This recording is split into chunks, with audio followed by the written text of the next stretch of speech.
Aktris Tyas Mirasih mengumumkan dirinya terinfeksi virus COVID-19.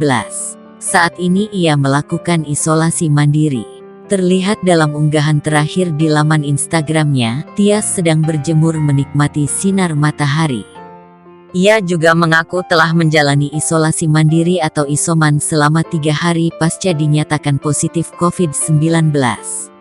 Mantan kekasih Raffi Ahmad itu mengaku tidak merasakan gejala apapun saat dinyatakan positif COVID-19. Namun, Tyas Mirasih menyebut indera penciumannya saat ini bermasalah. "Aku termasuk OTG, orang tanpa gejala, dari awal terpapar, tetapi hari ini penciuman mulai hilang," jelas Tyas. Wanita berusia 34 tahun itu memastikan tidak sama sekali merasa ada gejala batuk atau demam. Selama isolasi, ia menyebut jika kondisinya dalam keadaan baik.